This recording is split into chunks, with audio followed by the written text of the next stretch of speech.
উনি দেখলেন না, এইভাবে তো হবে না। উনি কি করলেন, প্রিভিয়াস কর্মকে উনি প্রাণায়াম দ্বারা জ্বালিয়ে দিচ্ছেন। কোথায়? মণিপুরে ক্রিয়ার মাধ্যমে জ্বালিয়ে দিচ্ছেন। আর নতুন কর্ম কেউ জ্বালাচ্ছেন। দেখো, তাহলে তোমার এখানে প্রশ্ন হতে পারে যে ভজনে তাহলে কি? ভজনে ঠেকানো যায় কিছুটা, কিন্তু প্রাণায়ামে জ্বালানো যায়। জ্বালালে আর কিছু কি থাকে? কিছু তো থাকে না। তুমি যদি একটা কাগজ জ্বালিয়ে দাও, একটা কাঠ জ্বালিয়ে দাও, বা কিছু জ্বালিয়ে দাও, তাহলে কি থাকছে? কিছুই না। মানে কিছু না বলতে সেই সত্তাটা তো থাকছে না। কিছু না বললে আবার কেউ বলতে পারো ছাই তো থাকছে। হ্যাঁ ঠিক, ছাই তো থাকছে, কিন্তু সেই সত্তাটা থাকছে না। তাই প্রাণায়াম ও মহাধর্ম। এই প্রাণায়াম যিনি করছেন তিনি মহাধর্ম করছেন।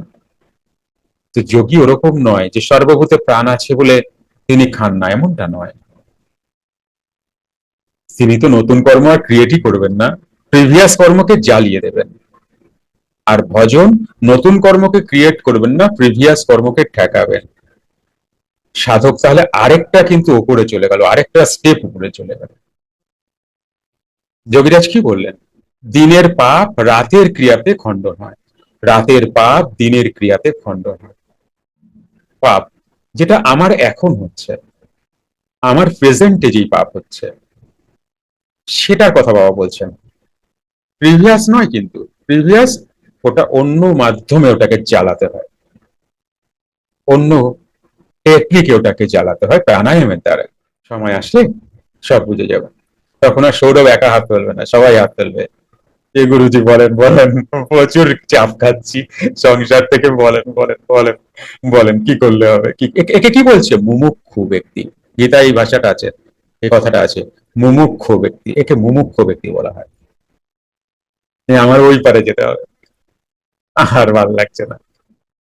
কেমন বোঝা গেল বিষয়টা? যুক্ত ক্রিয়াযোগ, সুষুম্না অন্তর্মুখী প্রাণায়াম, সাম্ভাবী মহামুদ্রা, কপালভাতি শিখতে চাইছেন? প্রতি সপ্তাহে মঙ্গল, বুধ ও বৃহস্পতিবার রাত 8টা থেকে 9টা অবধি জুম অনলাইনে নিজের বাড়ি বসেই শিখতে পারবেন। যোগাযোগ জ্ঞানী গুরু কমিউনিটি, ফোন নাম্বার 9903680146।